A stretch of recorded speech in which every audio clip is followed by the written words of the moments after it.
سلام بچه‌های نازنین، من توران هستم و خوش اومدید به یه قصه دیگه از کانال لالاگو، جایی که شباتون با قصه، خیال و لبخند قشنگتر میشه. امشب با هم میریم سراغ یه قصه جالب و متفاوت.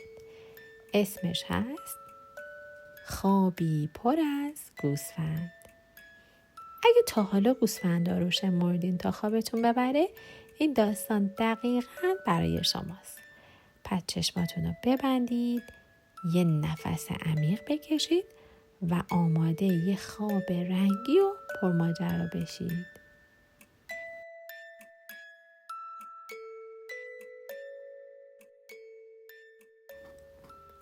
خوابی پر از گوسفند. نویسنده پژمان رحیمی زاده. خوابم نمی برد، برای همین شروع به شمردن گوسفندها کردم. 1 گوسفند، 2 گوسفند، 3 گوسفند، 4 گوسفند و همینطور ادامه دادم. بالاخره خوابم برد، اما یه دفعه با صدای بعبع بلندی از خواب پریدم.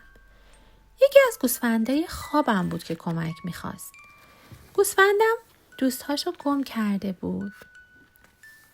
با هم رفتیم تا رسیدیم به آقا گرگه. آقا گرگه هم خوابش نبرده بود. گوسفندا رو یکی یکی شمرد و بعدم اونا رو یه جای قایم کرده بود. با آقا گرگه گفتم من راه حل بهتری برای مشکل بیخوابیت دارم. وقتی گوسفندا آزاد شدن نمیدونستن کجا برم. باید یه فکری به حالشون میکردم. یه دفعه یاد کتابی افتادم که مادرم قبل از خواب برام خونده بود. قصه خوابی پر از گوسفند.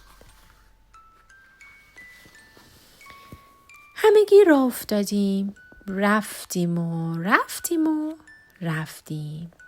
تا به سرزمین گوسفندهای خواب رسیدیم. سرزمین گوسفندهای خواب از اون چیزی که مادرم 2 قصه برام خونده بودم زیباتر بود. گوسفندا دلشون میخواست تو سرزمین خواب بمونن. دلم نمیخواست با دوستایم خدافزی کنم، اما خیلی خوابم گرفته بود و باید به خونه برمیگشتم. موقع برگشتن با خودم گفتم حالا میتونم با خیال راحت بخوابم.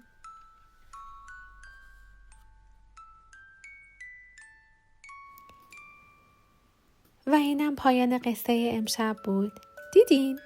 بعضی وقتا حتی گوسفندها هم از دست ما خسته میشن. امیدوارم از شنیدن این قصه لذت برده باشید و حال دلتون خوب شده باشه. یادتون نره که برای شنیدن قصه های بیشتر حتما کانال لالاگو رو سابسکرایب کنید و زنگوله رو بزنید تا هیچ وقت قصه رو از دست ندید. شبتون آروم، خوابهاتون پر از لبخند. تا قصه بعد، خداحافظ بچه‌های مهربون.